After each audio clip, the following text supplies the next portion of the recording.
Bonjour, nous sommes le mardi 26 août.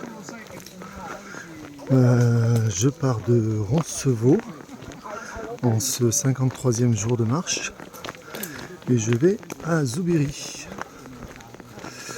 Et il y a beaucoup de monde sur le chemin.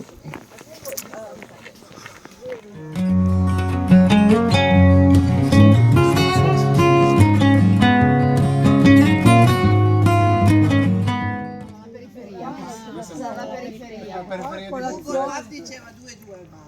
Ah, 2-2, ah, allora. Possiamo aspettare un attimo? Sì, filino, poverino, è il cacatore.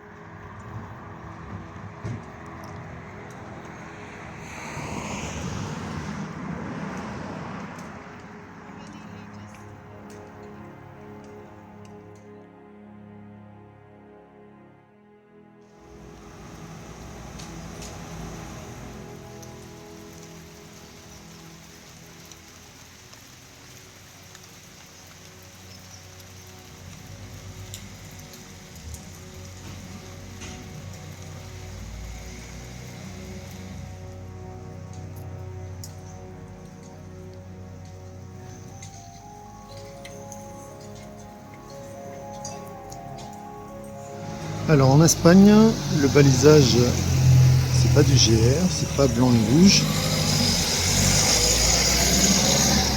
Pour le Camino Frances, c'est du jaune, flèche jaune sur fond bleu. Et on va retrouver ça aussi sur des bornes, comme un peu des bornes kilométriques. Je vous montrerai ça.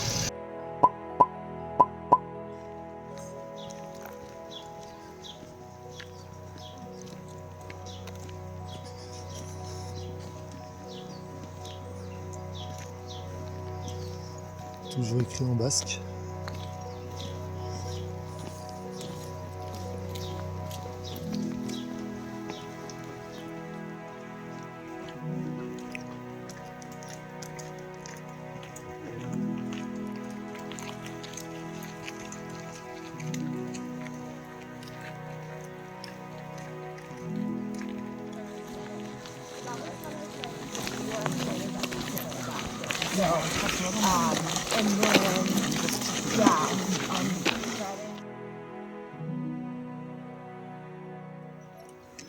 Une église très moderne pour ce village.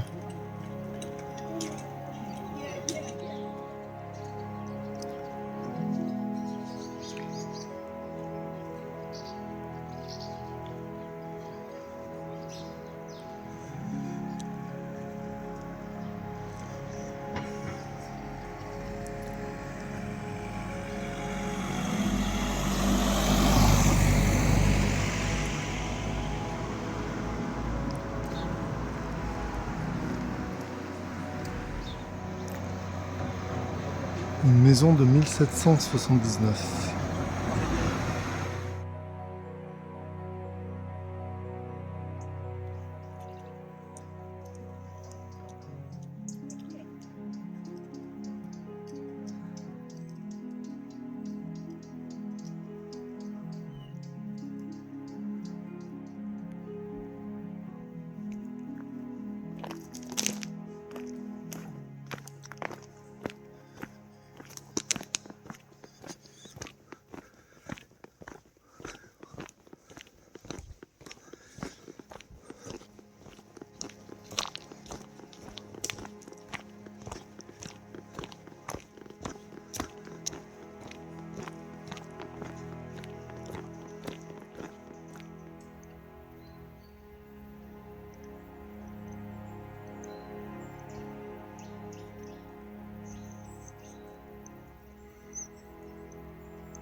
Petit passage de rivière.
Alors je profite de ce petit moment calme pour vous faire mon retour d'expérience là sur ces premières journées.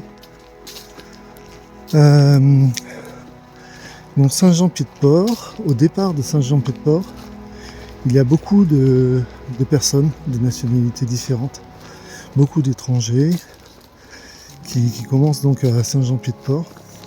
Je dis qu'ils commencent parce que il y a plein de gens que j'ai pas vus avant. Et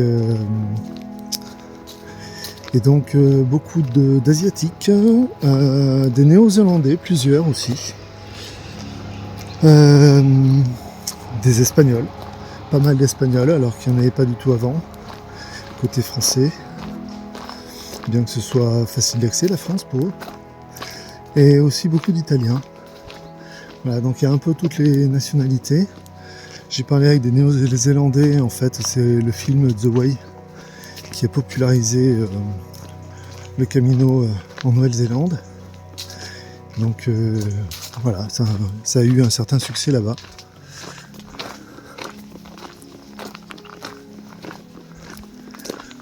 De fait, au départ de Saint-Jean-Pied-de-Port, je pense qu'il n'y avait même pas 10% de Français. Les gens que j'ai entendu parler français, c'était des Belges en fait.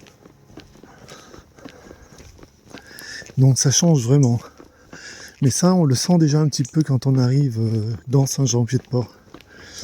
C'est quand on arrive dans la grande rue, on va dire un peu historique, mais surtout commerçante et touristique de Saint-Jean-Pied-de-Port. Et là, on entend beaucoup d'étrangers parler. En fait, les pèlerins qui vont partir le lendemain, par exemple. Beaucoup d'étrangers, beaucoup de touristes. Et parmi les pèlerins, eh bien, on les retrouve à l'accueil pèlerin, où il y a la queue. Bien qu'il y ait 4-5 guichets, eh bien, il y a la queue pour recueillir des informations, hein, tout simplement. Donc il faut passer à l'accueil pèlerin, c'est intéressant. Déjà avoir le tampon pour le crédential. Et puis parce qu'ils fournissent une liste aussi des albergués qu'on va pouvoir solliciter sur le Camino jusqu'à Fisterra. Donc c'est quand même une liste qui est intéressante. Il y a plein d'informations dessus. Voilà, puis bon après selon les personnes sur lesquelles vous tombez à l'accueil, forcément vous êtes plus ou moins bien informés, hein, mais bon, si vous préparez vos questions à l'avance, il n'y a pas de raison que vous n'ayez pas vos réponses. Dans cette première étape, Saint-Jean-Pied-de-Port-Roncevaux, c'est pas une légende, hein, c'est bien la plus dure que j'ai eu à faire jusqu'à maintenant.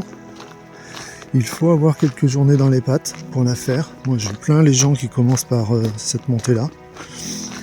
Je pense que 5 jours, 7 jours peut-être, mais déjà 5 jours c'est pas mal pour se mettre en train. Et après, bien la montée est longue surtout. Difficile au début sur les 5 premiers kilomètres. On va dire jusqu'à l'auberge d'Horisson, après ça se calme un peu. Mais voilà, c'est surtout qu'elle est longue. Je dirais qu'il y a pour 4 heures de montée, quoi.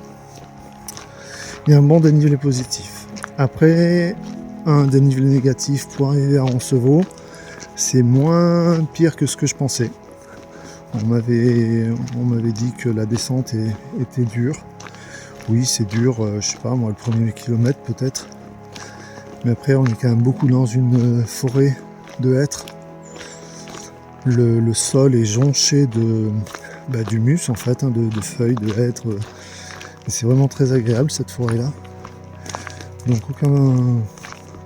aucune grosse difficulté, je dirais, pour descendre à Roncevaux.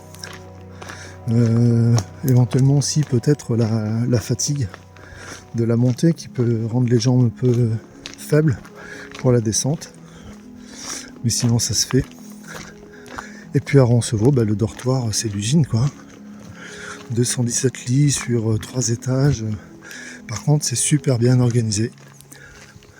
C'est une équipe hollandaise qui fait ça parce que l'équipe espagnole au bout d'un moment a abandonné. Une équipe hollandaise qui a repris l'organisation. Et ouais, ils parlent très bien anglais. Et c'est bien organisé, ça se passe très bien, c'est très propre.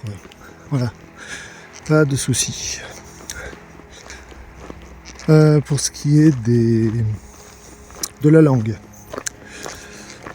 Alors pour ce qui est de la langue, beaucoup d'anglais. Il faut parler quand même anglais, ça aide.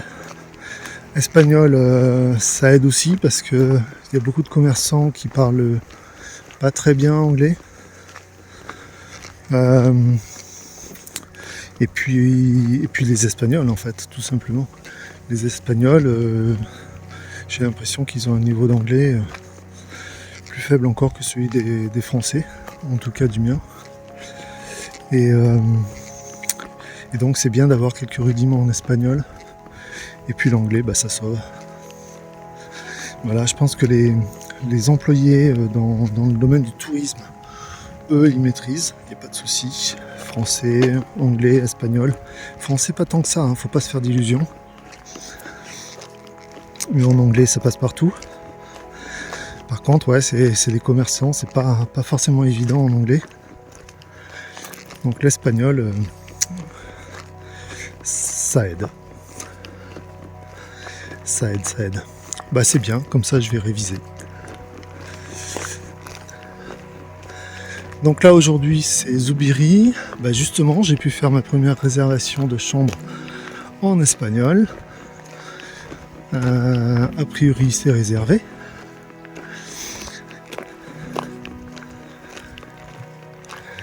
Et il y a beaucoup de pèlerins.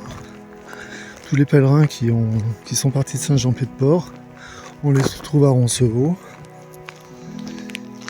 Et forcément, on part tous en même temps de Roncevaux.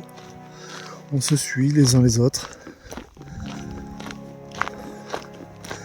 Ça peut être parfois pénible parce que il y a tout le temps des pèlerins par groupe qui parlent, qui peuvent parler fort aussi. Donc on n'est pas du tout dans la même ambiance, le même calme. Pour l'instant, je retrouve pas la même sérénité et l'introspection qu'il peut y avoir sur la voie du puits. Même au début, quand je partais du Puy-en-Velay. Au départ du Puy-en-Velay, il y avait beaucoup de monde, mais les gens se sont très vite dispersés. Bon bah là, c'est pas le cas, on se suit tous un petit peu quoi. Et là, j'ai justement fait une pause un peu longue dans un bar, prendre un café, pour laisser passer des gens et retrouver un peu de calme. C'est pour ça que je peux enregistrer ce long monologue. Allez, je vous embête pas plus avec tout ça. Ça vous donne déjà quelques infos sur ces 2 dernières étapes. Et on continue en direction de Zubiri.